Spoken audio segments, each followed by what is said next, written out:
안녕하세요. 이베스트 투자증권의 염승환 이사입니다. 계좌를 신규 개설한 고객님께 요약집 주식 상품권 10달러를 드리는 이벤트를 진행합니다. 영상 하단 더 보기란을 통해 많은 참여 바랍니다. 네, 안녕하십니까. 이베스트 투자증권 염승환 이사입니다. 2023년 4월 4일 오늘 시장 함께 읽기 좀 시작을 하겠습니다.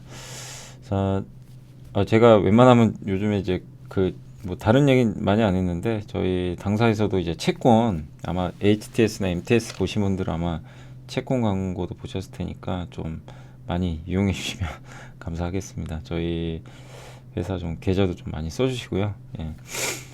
자, 일단 이제 오늘 주식시장 또 올라갔는데 뭐 굉장히 좋은 장세 좀 이어지고 있는 것 같아요. 뭐 종목별 희비는 있지만 어쨌든 계속 순환매 돌고 있어서 긍정적. 오늘은 정말 오랜만에 바이오가 주인공이 됐던 것 같습니다.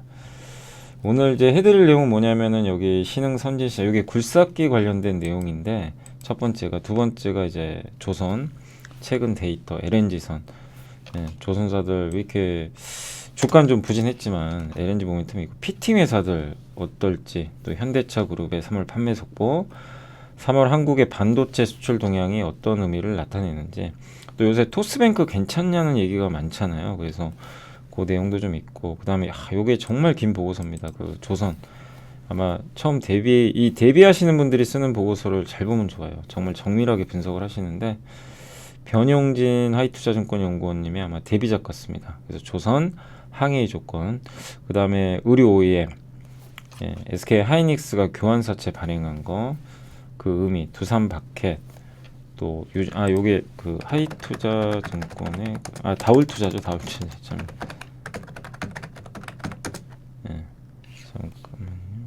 잠깐만요. 다울투자증권의 최광식 연구님,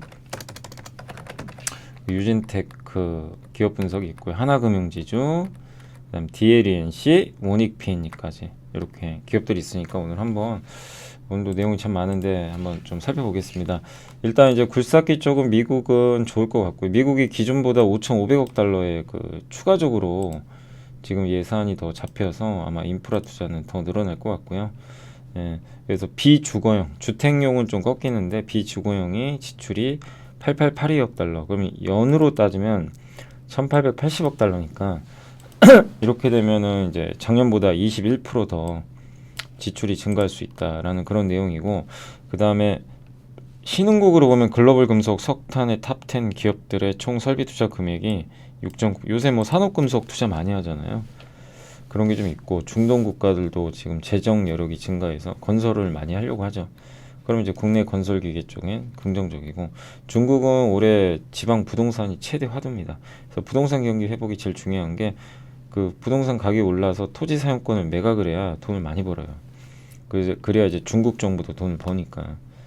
그래서 부양책이 나올 것 같고, 그러기 위해서는 또 부동산 부양을 할 거고, 그러면 뭐 중국 건설기계 시장도 좀 회복되지 않을까라고 일단 좀 보고 있는 것 같아요.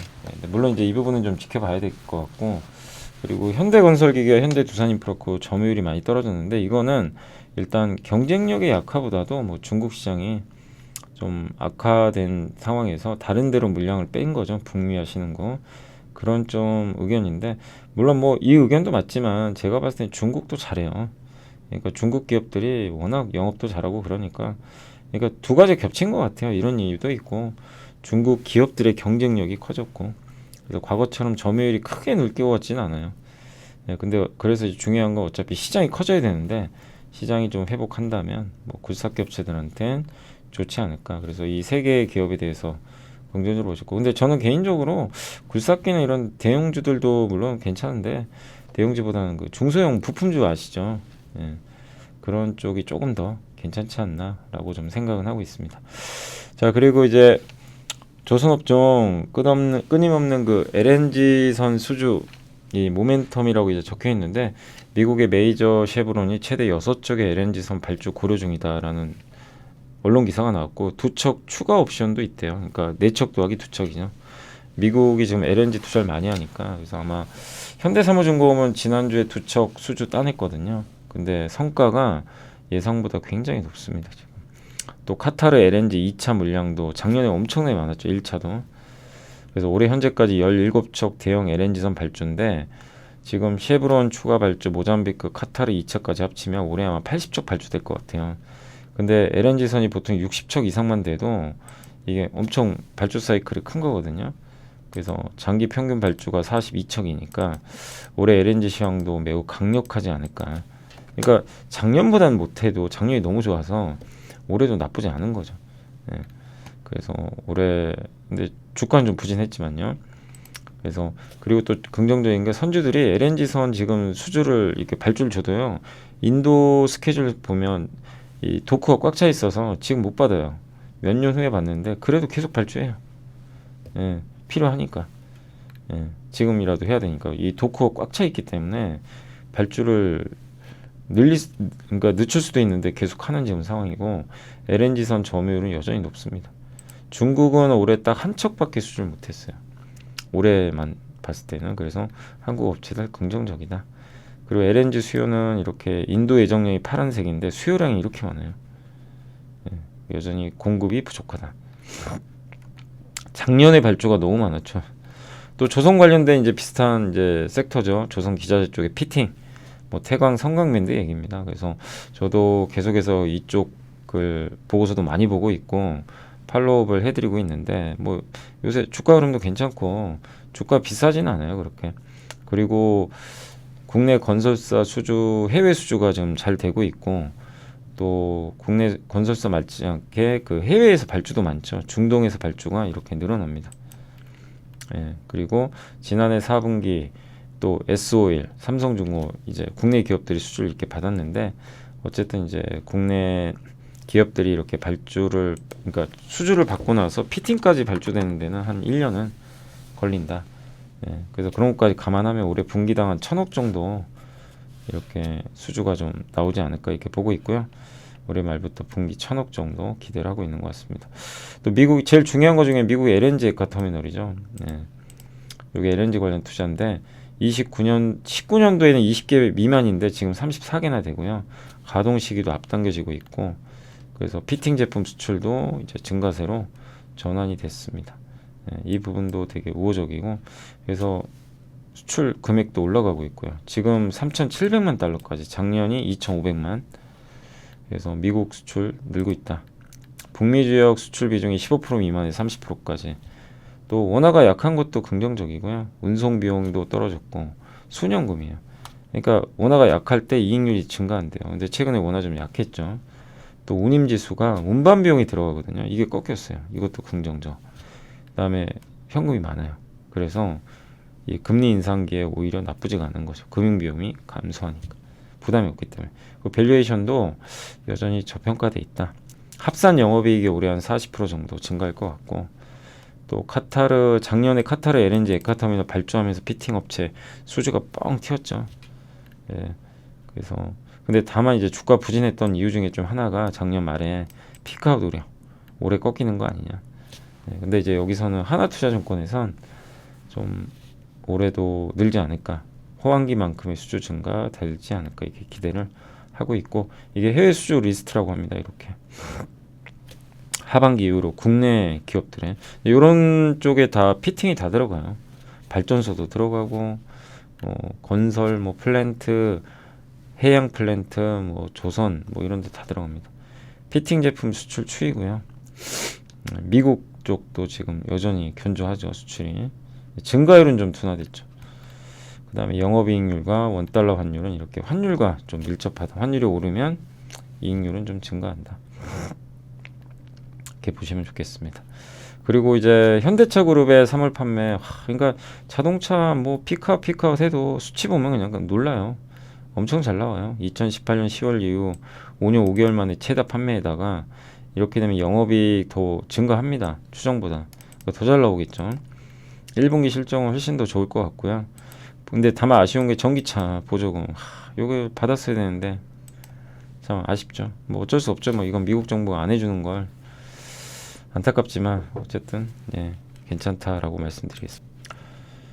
그래서 그렇지만 이제 절대적으로 또 싸니까 예, 뭐 하방은 되게 단단하다. 그리고 주가도 꾸준히 오르긴 올라요. 예, 그래서 점진적인 우상향 기대해 보시면 좋겠습니다.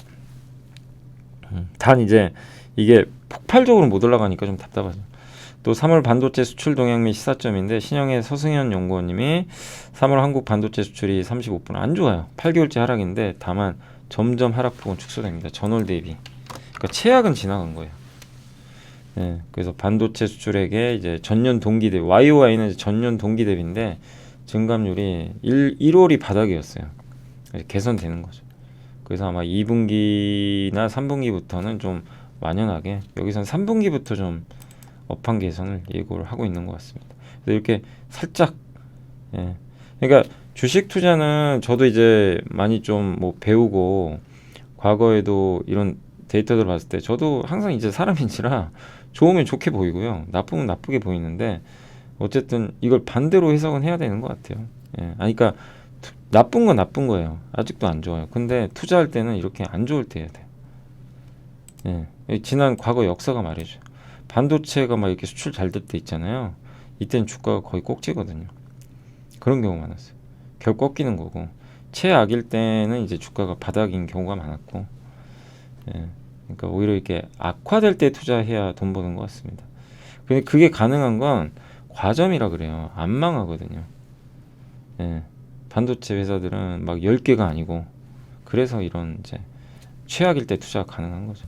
근데 과점이 아니고 막 서로 막 치킨 게임 하고 경쟁이 심해요. 누가 막 독주도 안 하고. 그런데 업황이 꺾여서 저런 모양이다. 그러면 투자는 위험하죠. 왜냐하면 잘못하면 망할 수가 있어요, 회사가. 근데 반도체는 그런 좀 특수한 부분이 있어서 이런 투자가 좀 가능하다. 그래서 오히려 역으로 투자하는 거죠. 안 좋을 때. 토스뱅크 지금 요새 선이자 때문에 좀 논란이 있는데, 이게 토스뱅크만 했던 게 아니라 우리 은행에서도 예전에 한 적이 있대요. 미리 받는 정기예금 2017년에 1년 이자를 미리 받는다. 그러니까 뭐 토스뱅크가 갑자기 한 건 아니고 이것 때문에 위험한 거 아니냐, 그렇게까지 볼 필요는, 뭐 그때 우리은행이 뭐 위험했나요? 그건 아니잖아요. 그죠? 그리고 인터넷 은행 3사 단기 순이익 보면, 근데 토스뱅크가 확실히 3사 중에 아직은 돈을 못 봅니다. 그래서 우려가 좀 커져요. 그래서 그치만 여전히 수치는 좋아요. 카카오뱅크 다음으로 토스앱을 많이 씁니다. 예.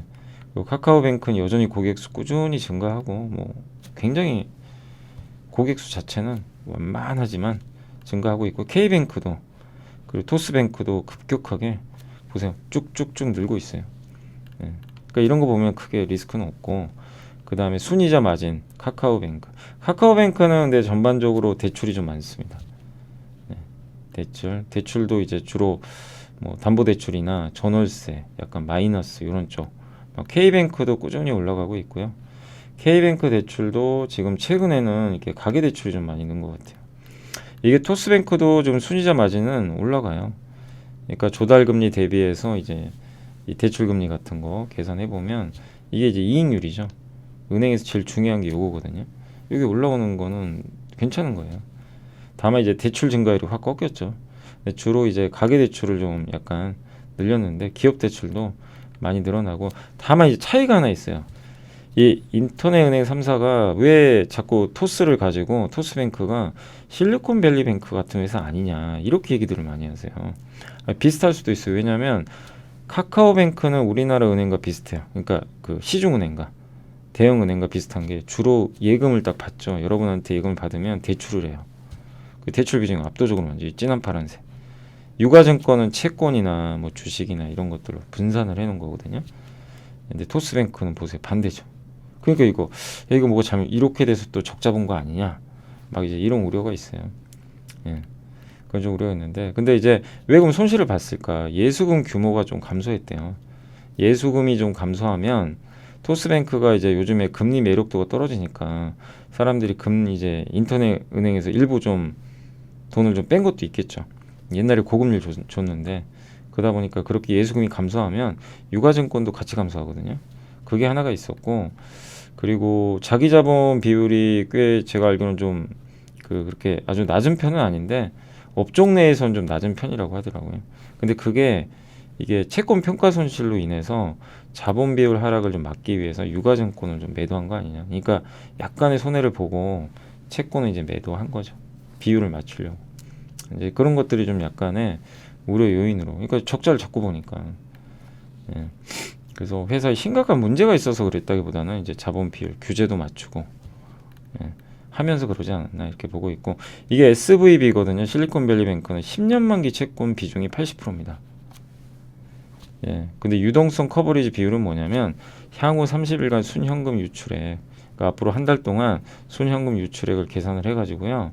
지금 가지고 있는 고유동성 자산이 뭐예요? 당장 현금할 수 있는 거. 만기가 짧은 거죠. 근데 실리콘밸리뱅크는 만기가 긴 걸 갖고 있으니까 여기 안 들어가겠죠. 고유동성에. 근데 토스는 고유동성 자산이 많아요. 그러니까 만기가 짧아요. 짧은 채권을 많이 가요. 이거 보세요.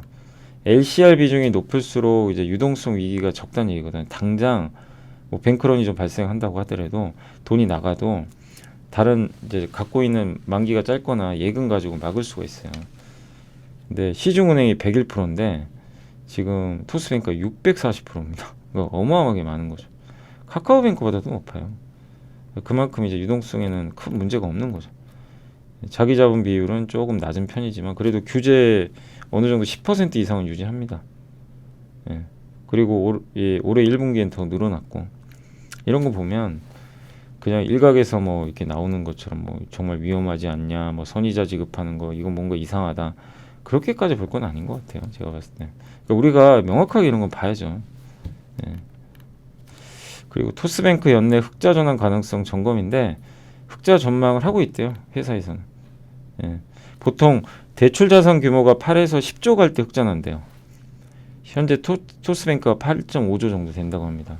그러니까 이제 거의 그 조건은 맞는 것 같아요. 예. 그리고 자기 자본이 1조 정도 돼야 되는데 대출 자산 10조 원 되려면 지금 이제 1.2조 원까지는 올라온 것 같아요. 그러면 10조까지 갈 수 있어요. 그러니까 8에서 10조 도달하면 흑자 전환인데 거의 조건은 맞았습니다. 다만 이건 단순한 가정이니까 혹시 이제 대출을 해줬던, 여기 대출 받았던 사람들이 갑자기 연체를 한다거나 또 유상자가 잘 안 된다거나 이러면은 또 달라질 수 있는 거죠. 그래서 그 부분은 체크해봐야 되겠지만 어쨌든 이 카카오뱅크나 K뱅크도 대출 자산이 채권이 8조에서 10조 넘으면서 흑자 전환했다. 근데 토스뱅크도 거의 지금 거기에 근접을 했어요. 이게 이제 가능성 높고, 그러니까 이걸 보면 너무 막 그냥 토스뱅크 막 망하는 거 아니냐 이렇게까지 생각하실 필요는 저는 좀 없다.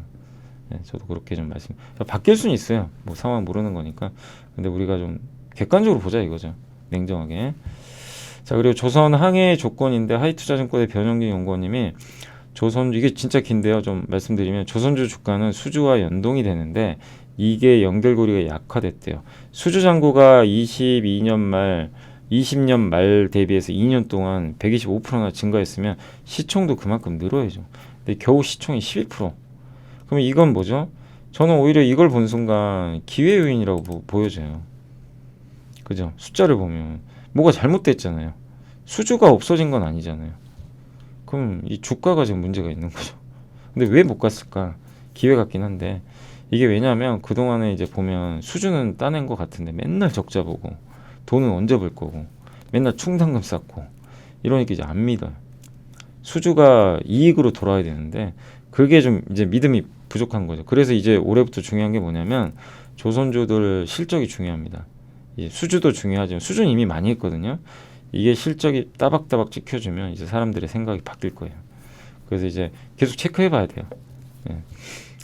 근데 올해 이제 이미 삼성중공업이나 대우조선해양도 아마 흑자 전환할 것 같긴 한데 이제 그건 회사의 전망이니까 실제로는 좀 봐야 될 것 같고, 그러니까 하도 이제 이게 적자가 자꾸 나니까 삼성중공업 해도 8년 적자 났어요.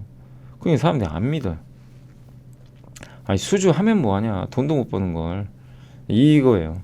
이거를 바꿔줘야 되는데 드디어 올해 흑자 전환을 예고를 했기 때문에 한번 지켜봐야 될 것 같습니다. 그리고 예전보다 조선 3사의 수주 잔고가 예전 2006년 7년하고 똑같아요. 그때 절정기 때거든요.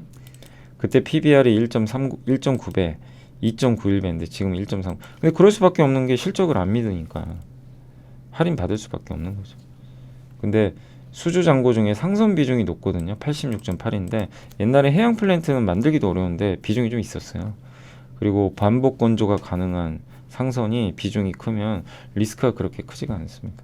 안전한 수주자인 거죠. 또 여기다가 인력난 우려도 있었죠. 이게 인력이 부족한 거 아니냐. 근데 4분기에 2,700억, 대우조선이 3,650억을 충당금으로 미리 쌓아놨다고 합니다. 그래서 올해는 인력난이 좀 일부 있더라도요. 이미 인건비 다 이 충당금 리스크를 다 선제적으로 다 반영해버렸어요. 그래서 뭐 예측 가능해졌다. 인건비 부분. 그래서 이 부분도 너무 우려할 상황은 아니고요. 또 공급 감소도 긍정적인 게 조선사가 많이 없어졌어요. 옛날에 글로벌 조선사가 1,000개가 넘었거든요.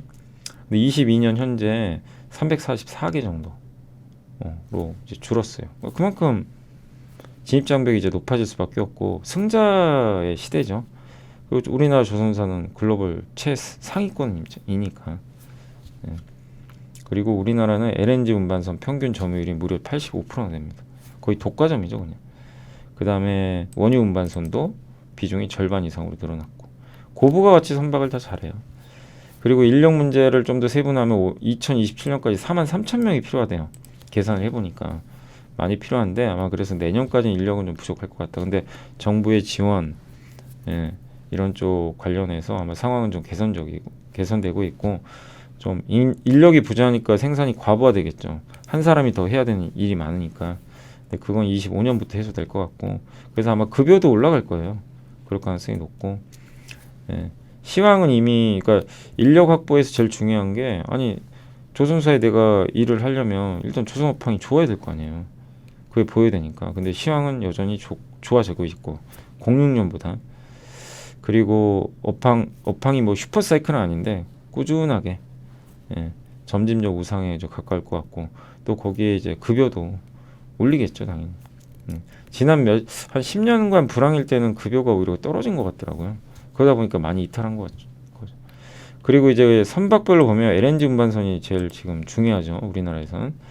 그래서 3년치 수주잔고 이어갈 것 같고 5년간 연평균 무려 57척 수주했어요. 중국의 추격은 아직은 위협적이진 않다고 합니다. LNG 물동량 증가 중이고 천연가스 비중이요. 이 2020년 26%였는데 전쟁 나고 나니까 42% 그러니까 LNG 물동량이 많이 늘어났죠.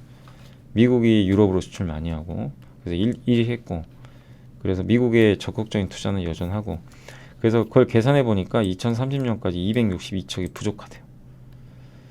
근데 우리나라는 연평균 52척 수주가 가능하다고 합니다. 조선 4사가 또 만들 수 있는 최대 건조 실제 54척인데 그거랑 맞먹는 수치다라고 좀 보시면 좋을 것 같고요. 그리고 옛날에 인도된 그러니까 LNG선이 옛날에도 있었을 거 아니에요. 그게 모두 다 연료효율이 안 좋대요. 친환경적이지도 않고 그래서 그걸 교체를 해야 돼요. 그래서 5년간 연평균 5척 정도는 교체가 될 것 같다. 그걸 감안을 하면 52척 있죠. 연평균. 여기다 5척 더하면 57척이 됩니다. 그래서 앞으로 5년 동안은 연평균 57. 아까 삼성증권 자료 보셨죠? 1년에 60척 이상 이게 수주가 되면 엄청난 거라고. 그게 앞으로 5년간 이어질 수 있다는 얘기예요. 여기서는. 엄청난 거예요. 그러니까 LNG 지금 사이클이 한 번에 작년에 폭발했다가 이렇게 됐거든요. 근데 이게 유지되는 거예요. 이 고점에서. 그러니까 이게 굉장한 거죠. 그리고 공급은 이제 일본은 건조를 좀 포기를 했고 중국과의 결국 경쟁이거든요. 그래서 한국 조선사의 24년, 25년 인도 계획이 연간 70쪽으로 지금 4사의 그러니까 최대 생산 실적이 54척이거든요. 이거를 37%나 상회할 거라고 합니다. 그러니까 인도는 이제 만들어서 납품하는 거죠. 그만큼 좀 생산이 많이 이게 다 실적으로 잡혀요. 저게 늘어나는 건 좋은 거예요. 그리고 중국은 연간 10척 이상 계획 중인데 쉽지가 않아요. 왜냐하면 1년에 3척 이상 만든 적이 없어요. 별로. 중국은 LNG 아직은 약하기 때문에. 그렇지만 이제 여전히 뭐 중국도 결국 추격하는 거 아니냐.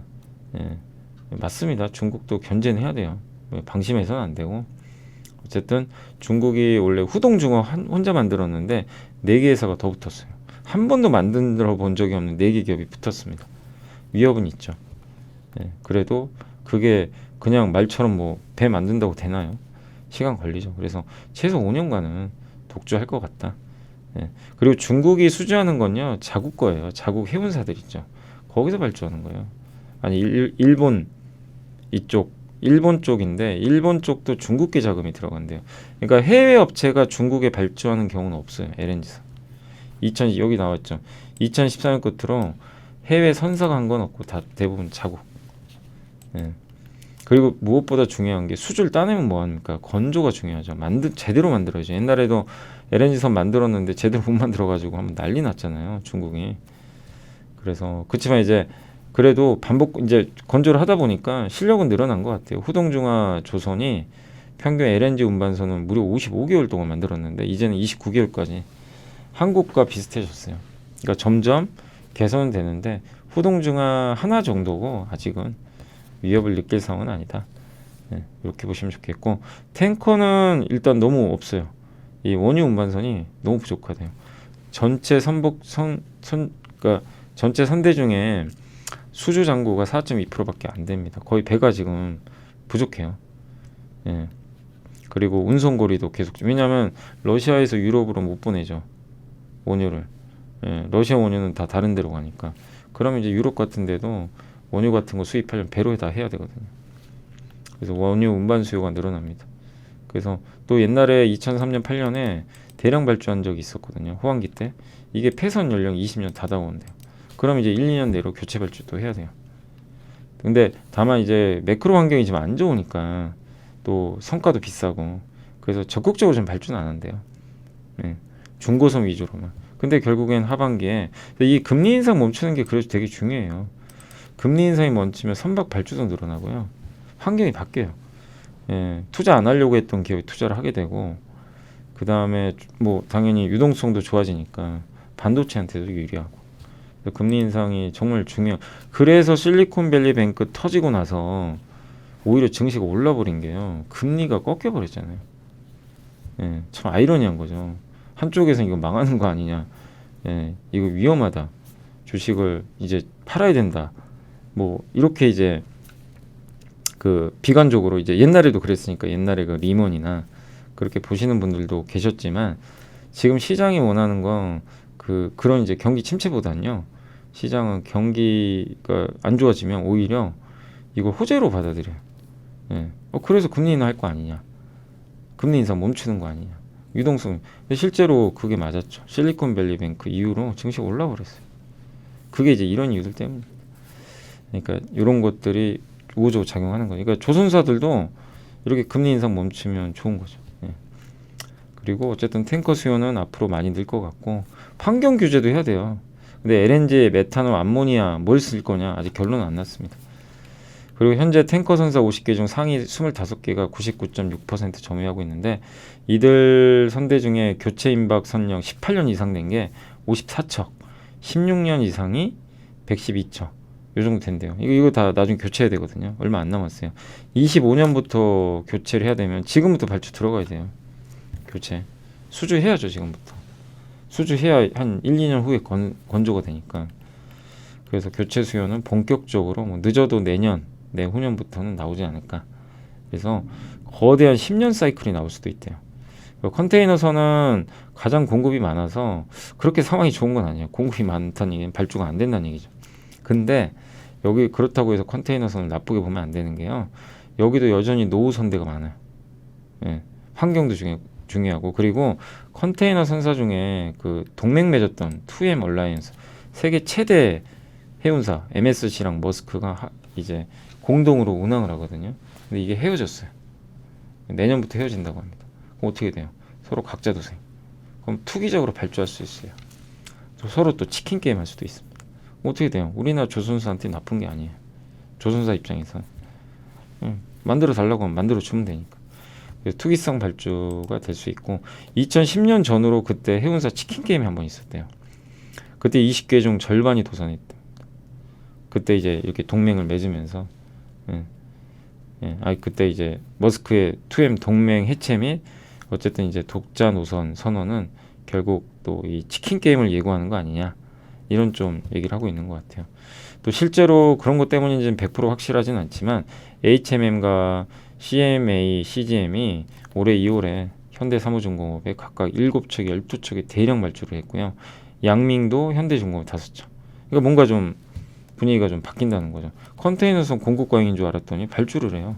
왜냐하면 안녕하세요. 이베스트 투자증권의 염승환 이사입니다. 계좌를 신규 개설한 고객님께 요약집 주식 상품권 10달러를 드리는 이벤트를 진행합니다. 영상 하단 더 보기란을 통해 많은 참여 바랍니다.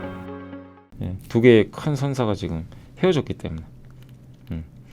그리고 이 탄소 배출량이 되게 많대요. 굉장히 빨라야 된대요. 컨테이너선은요, 화물을 싣고 빨리빨리 보내야 되기 때문에, 배가 빨라야 되기 때문에 탄소 배출, 프로펠러 2개 들어가요. 그래서 굉장히 탄소 배출이 높아요. 그래서 환경 규제 강화되면 이게 속도 늦출 수도 없잖아요. 빨라야 되니까. 그러니까 이게 골치 아픈 거죠. 근데 환경 규제 이제 들어가거든요. 2025년부터는 2008년 대비 30% 탄소 배출. 그럼 속도를 늦춰야 돼요. 친환경 선박으로 바꾸든가 속도 늦추든가 어려운 거죠. 그래서 바꿀 요인은 생겼다. 그리고 2050년까지 탄소 배출 50% 절감해야 되는데 이거 7월 달에 바꿀 수도 있대요. 100% 줄이는 걸로. 그러니까 이게 생각보다 큰 사이클이 나올 수도 있어요. 이런 이제 교체 수요가. 지금은 아닌데 천천히 가다가, 그래서 우리가 조선 업종에 대해서도 우리가 꽉 잡고 있으니까 이런 대형 선박에 대해서는 꾸준하게 업데이트하면서 실적 체크하면서 주가 안 좋을 때, 쌀 때 이렇게 좀 기회를 노리시고, 좋을 때는 가만히 계시고, 반대로 해야 됩니다. 항상 안 좋을 때. 근데 안 좋았잖아요, 저 최근에. 그래서 여유를 좀 가지시면 좋을 것 같습니다. 어쨌든 해운사의 선택지는 해체 늘리고 친환경 선박 발주해야 된다, 그 내용입니다.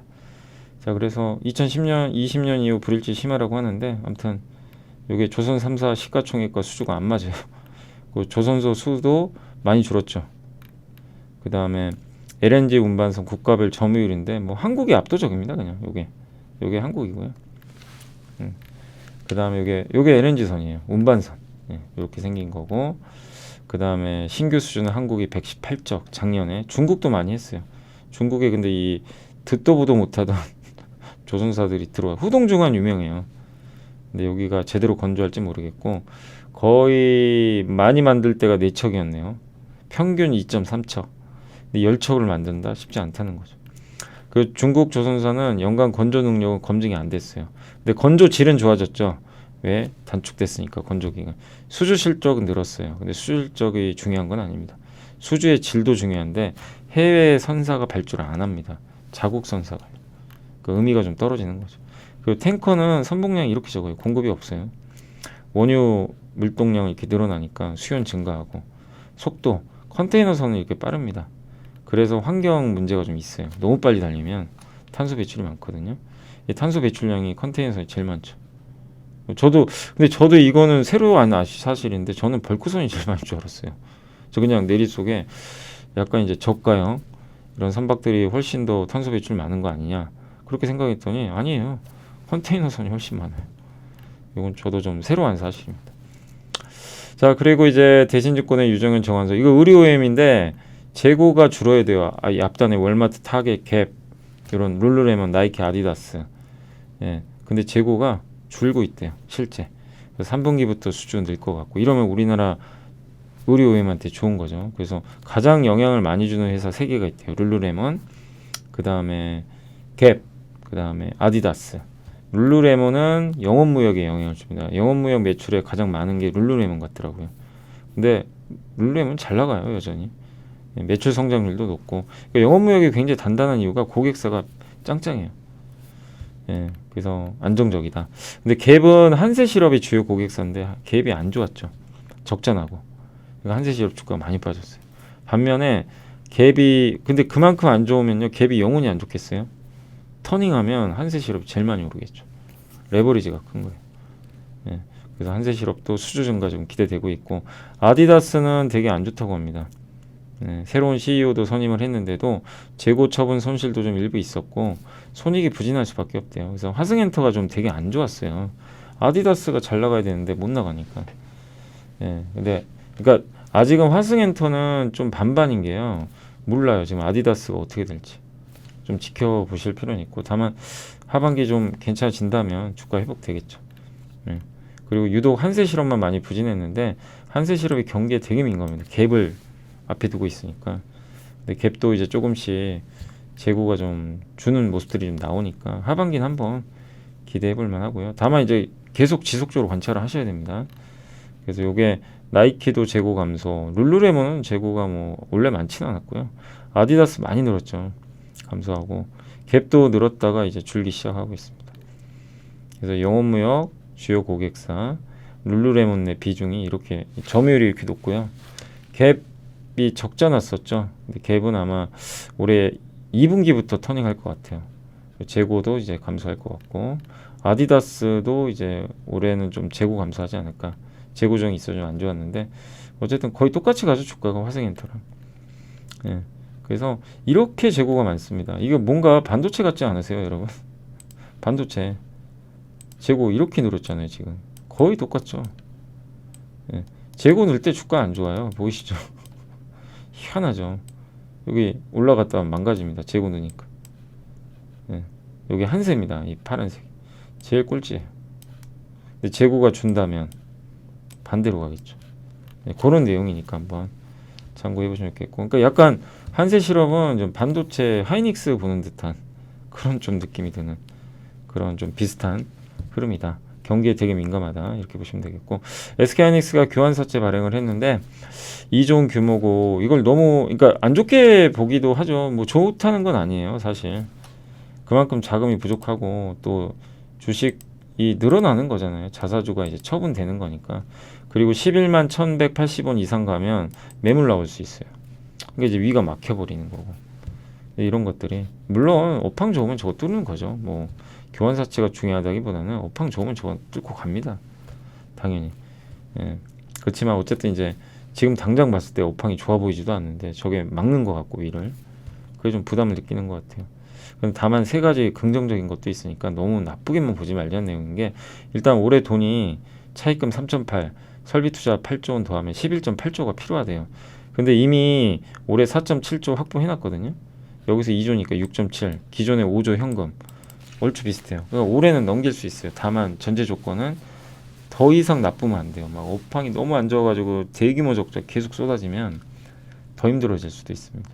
일단은 유상자는 아직은 안 하는 것 같고 유증보다는 일단 이런 그 유동성 리스크 해소를 위해서 일단 이제 필요한 유증을 제외한 모든 수단을 지금 쓰고 있는 것 같아요. 그리고 일단 디스카운트가 아닌 것도 긍정적이고 업황이 그만큼 개선되니까 하는 거 아니냐. 왜냐하면 업황이 여전히 안 좋다고 봤으면 비용을 더 줄였겠죠. 더 감산을 하고. 근데 신규 자금 조달했다는 건 근데 하이닉스의 진짜 의도는 알 수는 없어요. 그래서 일단 교환사채 발행은 단기적으로 좋은 건 아닙니다. 예, 당연히 우리가 생각해야 될 건 그렇게 좋은 부분은 분명히 아니에요. 돈이 그만큼 부족하다는 거고. 예, 다만 이걸 가지고 진짜 하이닉스가 진짜 위험한가 이거보다도 어쨌든 더 상황이 악화만 안 되면 유상자 하지 않고도 충분히 지금 자금 마련한 거니까 나쁘지 않고 보통 또 저렇게 교환사채 발행한 기업들 주가는 대부분 괜찮았어요. 포스코가 그랬거든요. 제가 기억나는 게 포스코 홀딩스가 아마 찾아보세요. 그 이번에 급등하기 전에 작년이었나 재작년에 아마 제 기억엔 교환사채 발행한 걸로 알고 있습니다. 그래서 보통 교환사채 발행한 기업들 주가는 그렇게 장기적으로 나쁘진 않았던 것 같습니다. 다른데 중요한 게 그거보다도 이제 업황 개선 속도죠. 그게 좀 가장 중요할 것 같고 그다음 두산마켓이 저번에 이제 증권사들 갖고 있던 잔여 물량이 있었죠. 예, 주식으로 전환할 수 있는 그게 다 나왔어요. 이제 더 이상 없는 걸로 알고 있고 그때 그래서 이제 저도 그거 나오면 끝난다 한번 말씀을 드렸던 거고 굉장히 저평가도 있었죠. 그때만 해도. 그래서 경쟁그룹 PER 15배를 향해서 요새 주가 좋죠. 편안하게 가고 있고 그러니까 그런 거 보면 참 안 좋을 때 투자하는 게 그러니까 이런 거 같아요. 그러니까 이게 두산마켓도 기억하시겠지만 안 좋을 때 투자하는 건 사실 지금 지나놓고 보면요 되게 쉬워요. 너무 쉽죠. 이때 기억나세요? 그때 증권사 물량 나온 날 이때 폭락했잖아요. 기회였잖아요. 그죠? 그땐 주가도 쌌고 저도 그때 당시에는 이제 한 3만 5, 6천 원 정도 예, 요 정도 밸류에이션 계산해 보니까 싸다고 말씀을 드렸는데 못 사죠. 사람들이 투자하시는 분들 입장에서 야 이것도 물량 그 물량이 끝난 것도 아니고 또 나올까봐 예, 남아 있는데 사실상 한 번 더 남은 건 맞지만 절반은 이미 없어져 버린 거예요. 그거 감안해도 밸류는 쌌고 근데 이제 못 들어가는 거는 안 갈까봐 답답하고 더 빠질까봐 실제 더 빠지거든요. 근데 이런 거를 왜 자꾸 제가 이렇게 말씀드리냐면 분명히 이거는 우리가 공부를 다 끝낸 거거든요. 그 전부터도 괜찮다. 두산밖에 매력 있었잖아요. 실적 되게 좋았고 주가도 쌌고. 예. 근데 이런 구간에서 투자하시는 훈련을 꼭 하시란 얘기예요. 이런 기업들이 또 나온다면 더 빠져도 더 빠지면 분할로 하시고 그렇게 해서 만약에 해서 지금 이제 만약에 갖고 있으면 수익이 많이 났잖아요. 이게 쌓여야 돼요. 이런 경험들이. 요런 거를 요렇게 쌀 때 투자해서 수익 내는 경험을 꾸준히 하셔야 됩니다. 우리 한국에선 그렇게 해야 수익을 낼 수가 있어요. 한국은 경기 민감주가 많기 때문에. 이거를 못하면은 한국 주식시장에서는 수익 내기 진짜 어려워요. 예. 그러니까 이 훈련은 꾸준히 해주시기 바랍니다. 그러니까 만약에 두산마켓도 지금 제가 소개하니까 지금도 좋잖아요. 근데 지금은 투자하시면 안 돼요. 지금은 아무리 좋아도 이미 집 떠났는데, 그죠? 다시 기다려야 돼요. 여기 올 때까지. 안 오면 어쩔 수 없어요. 예. 근데 지금 이제 내용을 설명해 드리려고 제가 이제 하는 거고, 지금은 아무리 좋아도 투자할 시기는 지났죠. 근데 이런 경험을 앞으로도 또 어느 기업도 나오니까 꼭 그런 걸 해보시고 경험을 쌓으면 정말 큰 자산이 될 겁니다. 그거는. 누가 대신해 주는 게 아니잖아요. 본인이 이제 그렇게 싸게 샀는데 싸게 샀는데도 10에서 15%더 빠져요. 그런 경우 많아요. 그런 것도 경험해보고 거기서 내가 느끼는 감정, 내가 뭐 잘못했나 한 번 더 조사해보고 아닌데 그럼 더 사보기도 하고 그리고 나서 수익 내보고 아 이렇게 수익 내는구나, 내가 맞았구나. 예. 그리고 어디서 팔까도 계속 고민해보고 정답이 어디 있겠습니까? 그죠? 정답은 아무도 모릅니다. 저도 당연히 모르고요. 근데 그 경험은 누가 해주는 게 아니에요. 본인이 직접 하면 정말 달라집니다. 그래서 계속 이 말씀을 좀 드리는 거예요. 아무튼 이제 두산 마켓도 좋고 뭐 좋은 내용이에요. 미국 아까 우리 고스닥기 앞에 봤죠. 미국 건설 지출 주거는 안 좋지만 비주거는 좋죠. 데이터 아까 보셨잖아요. 연결이 되죠. 아까 그거랑 다른 분이 쓰신 거지만 그렇지만 영업이익은 좀 정체입니다. 그렇게 뭐 엄청 성장하는 기업은 아니고요. 예, 다만 ROE가 높은데 PBR은 낮아요. 그래서 아직까지는 제가 봤을 땐 저평가 상태입니다. 예. 그렇지만 제가 계산해 본 바로는 가장 좋은 자리는 39,000원인데 안 올 것 같고요, 당장은. 근데 어쨌든 요 구간, 그러니까 4만 원 초반이나 39,000원이 지금 구간에선 가장 좋다. 그래서 지금 뭐 보유 구간이지 쫓아가는 건 아닌 것 같아요. 유진테크는 지금 목표 주가 37,000원 상향 조정했고 삼성전자 전환 투자 있어서 이번 1분기 실적은 그렇게 나쁘진 않을 것 같고요. 이게 원래 하이닉스 비중이 높은 기업인데 제가 놀란 게요. 지금 삼성 비중이 90%까지 늘었대요. 이 우리의 생각을 바꿔버린 기업입니다. 원래 하이닉스 비중이 높았거든요. 예, 그래서 오히려 지금 유리하죠. 삼성은 투자를 많이 안 줄이기 때문에. 그래서 굉장히 긍정적인 흐름. 그리고 또 증착 장비 만드는 거 아시죠? ALD 원자 증착 장비, 주성, 원익 IPS, 유젠테크. 그래서 경쟁력이 있는 기업입니다. 예. 그래서 무르비아는 다만 제가 봤을 때는 28,000원 이하가 좀 괜찮다. 투자하기는. PBR 1.7배라서 하나금융주는 다른 건 아니고 아니 뭐 실적은 더 좋기는 어려울 것 같고요. 돈 잘 벌어요. 그렇다고 까먹는 것도 아니고 성장도 별로 없어요. 근데 무엇보다 배당을 많이 줍니다. 이렇게 안정적인 회사가 8.4% 배당 줍니다. 그냥. 그래서 저는 은행주 항상 말씀드리지만 은행주는 뭔가 악재 나오고 규제 나오고 배당 못하게 하고 막 온갖 악재 나올 때 그때 투자하시면 되고 좋을 때 작년 말에 뭐 이 주주 환원 막 이런 얘기 나오면서 팍팍팍 급등했죠. 그럴 때는 오히려 비중을 줄여야 되고. 네. 아마 제가 무슨 얘기 하신지는 이해가 되실 거예요. 그때도 그런 이제 얘기를 했거든요. 예. 지금은 오히려 조심해야 된다. 예. 반대로 해야 돼요. 반대로 하면 가장 어렵지 않게 이 수익 낼 수 있는 그 업종 두 개가 은행과 통신주입니다. 그래서 배당이 나오는데 둘 다 규제 산업이에요. 둘 다 똑같죠. 둘 다 규제 산업인데 배당도 많이 줘요. 돈도 잘 벌어요. 그러니까 은행과 통신은 약간 비슷해요. 지금 다 똑같지 않나 이렇게 생각합니다. DLNC도 요즘에 이제 증권사 보고서들이 좀 나와요. 그래서 여전히 뭐 주택 쪽은 안 좋지만 해외 쪽이 지금 수주가 잘 되고 있고, 예. 그리고 PF 리스크는 거의 없어요. 예. 그리고 무엇보다 싸다는 거. 그런 점은 긍정적인 것 같습니다. 원익 PNE는 여러분들도 아시겠지만 이제 합병한 기업이죠. 그래서 2차전지 장비회사 두 개가 합병했어요. 그래서 LG와 SK 온에 납품하는 두 회사가 합병을 했습니다. 그래서 PNE 솔루션이 그 예전에 이제 원익그룹에 편입이 됐는데 요게 이제 그 활성화 장비, 예, 여기다가 충방전을 해주는 그 NS는 그리고 조립하고요, 배터리 만들 때 디게싱 안에 있는 가스 빼주는 공정, 요걸 만든 이 두 회사 합병해 버렸어요. 그래서 합병법인이 NS인데 이름을 원익 PN으로 그냥 바꾼 겁니다. 그래서 2차전지는 급한 양극 음극 만들고 잘라서 조립하고 그 다음에 활성화 충방전 시키고 가스 빼주고 이게 끝이에요. 그래서 일단 저도 지금 2차전지 장비도 이제 함께 배우기 한번 해야 되거든요. 그래서 그거 좀 하려고는 하는데 아무튼 이제 요 과정마다 이제 다른 장비들이 들어갑니다. 그래서 이 회사는 사실 좀 아쉬운 게 이 급한 공정이 제일 중요하거든요. 사실은 이게 제일 핵심이에요. 근데 이거를 제외했다고 하더라고요. 나머지 세 개니까 제일 중요한 공정이 좀 빠져서 그건 좀 아쉽습니다. 그리고 충전 인프라 사업도 하고 있습니다. 자회사 통해서. 예. 그래서 SK 온 쪽에 NS가 주로 들어가 있고, 그 다음에 평택 신규 공장 요거에 좀 있어서 생산 능력도 좀 긍정적이다, 이렇게 보고 있는 것 같습니다. 아무튼 주가 싸진 않습니다. 예. 왜냐하면 PER이 올해 기준 17.8배고 PBR 2.7배니까 싸다고 할 수는 없어요. 예. 그리고 예, 장비 단가 인하 압박도 있을 수 있는데, 다만 이제 이번 IRA 법안에 의하면 미국의 공장 제외되잖아요.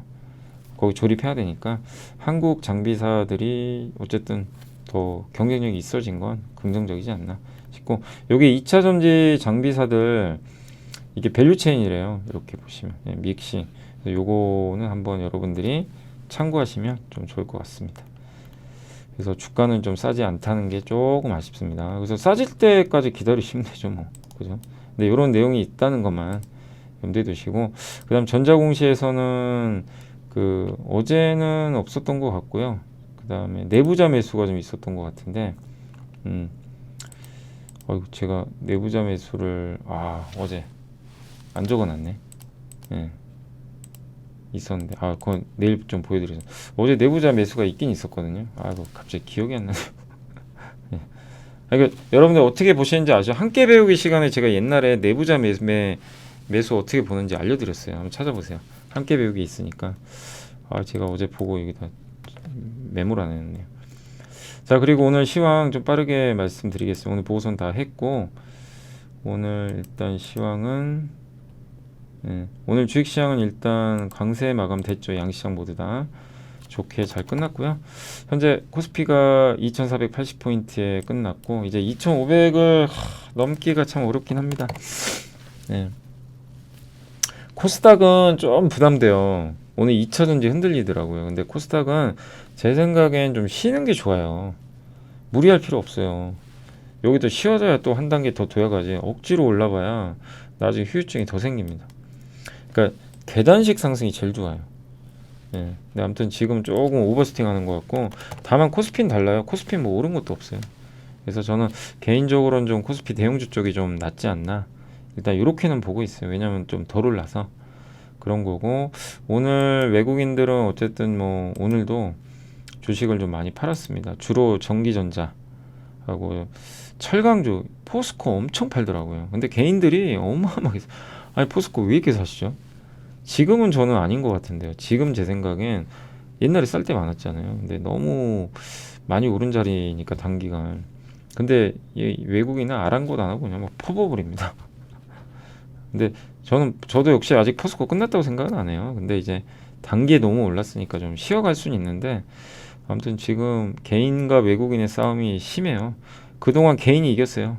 개인이 이겼는데 오늘은 좀 외국인이 일부 이긴 것 같습니다. 어쨌든 외국인은 특정 업종, 전기전자, 반도체하고 철강주에 집중 매도를 좀 했다라고 보시면 좋겠습니다. 오늘 섹터 쪽으로는 어쨌든 오늘은 바이오의 날입니다.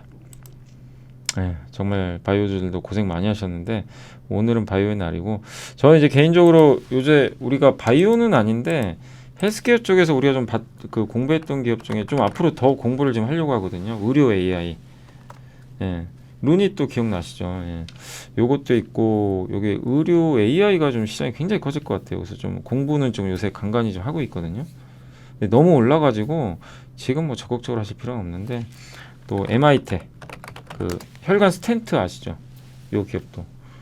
그래서 꼭 바이오만 하실 필요는 없고, 이 의료 기기 관련주 중에서도 작년에 어쨌든 임플란트가 많이 갔잖아요. 근데 거기만 볼 필요는 없고요.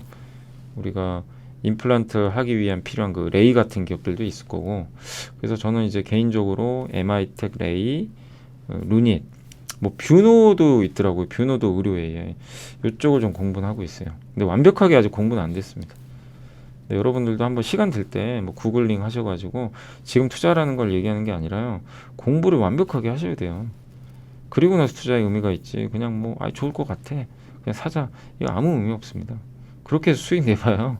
전혀 도움 안 돼요. 예. 근데 이제 그런 기업들을 꼭 한번 공부는 꼭 한번 해보세요, 진짜. 예. 나중에 한번 기회는 올 것 같으니까. 그리고 어쨌든 이제 올해는 오늘 바이오는 굉장히 좋았습니다. 정말 모처럼 오늘 녹십자도 좋았고 한미약품 다 진짜 오랜만. 오늘 다 코로나 치료제 관련주들 다 급등했어요. 이게 웬일입니까, 바이오주들이. 또 마이크로바이옴도 4월 26일 기억하세요?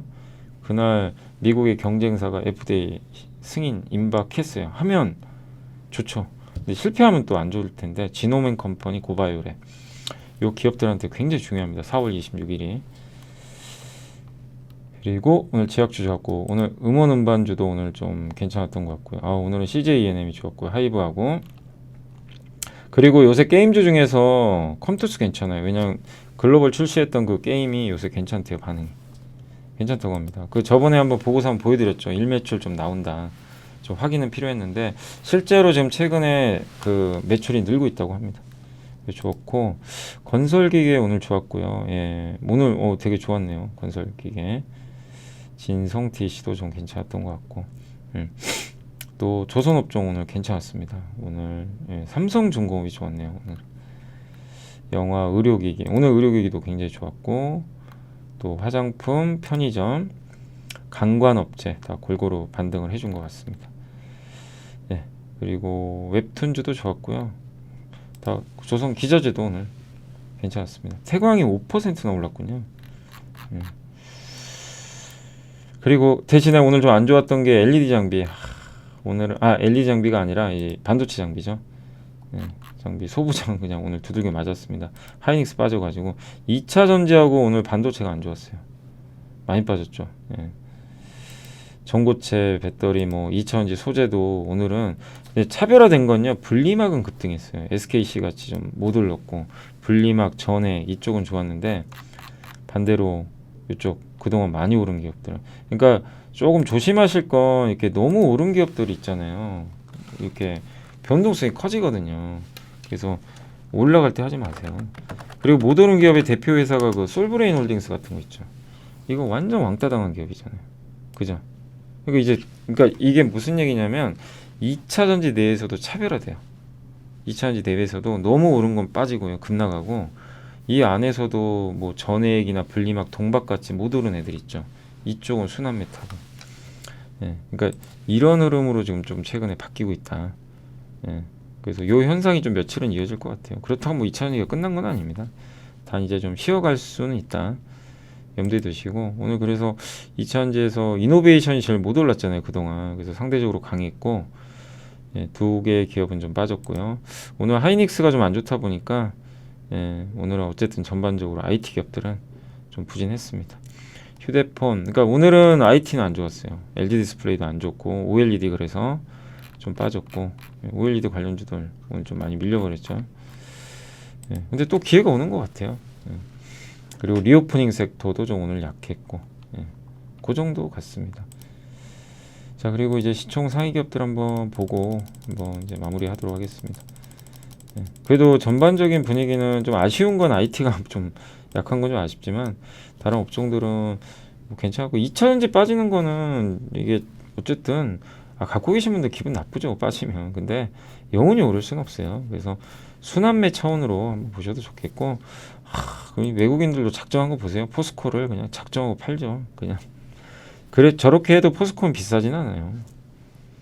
아시겠지만 포스코는 워낙 돈을 잘 버는 기업이기 때문에 장기 저평가주라서 저렇게 빠져도 비싸진 않아요. 근데 단 너무 오른 게 화근이죠. 그래서 오늘 뭐 에코프로 계열사, 포스코 퓨처엠, 일단 많이 오른 2차전지는 오늘 다 급락했다 라고 보시면 좋겠고, 못 오른 기업들은 대부분 다 올랐습니다. 그래서 특히 대표 주자가 뭐 게임하고 바이오 아닙니까? 그죠? 게임 바이오고는 급등한 것만 봐도 약간의 이제 순환매가 도는 거예요. 이게 체인지. 예. 그래서 이게 좀 며칠 가지 않을까. 그래서 그렇게 되면 코스피도 2,500을 한번 뚫지 않을까 생각하는데 한번 뚫어줬으면 좋겠네요. 그래서 오늘은 이제 시총 상위 기업 보면 다 2차 전지 관련된 기업들하고 로봇주 있죠. 이쪽이 좀 빠졌다라고 다 그쪽이잖아요. 그죠? 한미 반도체도 많이 올랐죠. 그러니까 주도했던 기업들이 다금 나가는 그런 흐름이고 못 올랐던 기업들은 대반등이 나오는 그런 장세였다라고 한번 정리를 오늘 또 해드리겠습니다. 자, 오늘 어쨌든 이제 이대로 좀 마무리하겠고요. 오늘 좀 보고서 많았죠. 근데 제가 좀 핵심만 집어서 최대한 좀 빠른 시간 안에 했으니까 여러분들이 이런 내용들 보시고 여러분 걸로, 그러니까 업종이 더 중요해요. 조선주를 이렇게 보고 공부하면서 내가 조선주 갖고 있다면 이런 내용들을 알면 좋죠. 또 굴삭기도 마찬가지고 피팅이 왜 가는지, 왜 좋은지. 예. 근데 그런 기업들이 또 쌀 때 공부해놓고 싸질 때 투자하시고 비쌀 땐 하지 마시고, 예. 그렇게만 하신다면 이게 그럼 성공해요. 예. 안 하는 게 더 힘들죠. 근데 왜 안 되냐면 사람의 심리가 그렇게 못하게 만들어요. 좋으면 사고 싶고. 이게 정말 어려운 것 같아요. 근데 그걸 극복을 하는 훈련을 제가 해드릴 수는 없잖아요. 그래서 꾸준히 좀 해보셨으면 좋겠습니다. 자, 오늘도 고생하셨고 내일은 라이브가 있습니다. 그래서 내일 오랜만에 또 내일 오전 10시 10분에 라이브 좀 많이 참석해 주시고 내일은 또 상담 위주로 방송해 드리겠습니다. 감사합니다. 내일 뵙겠습니다.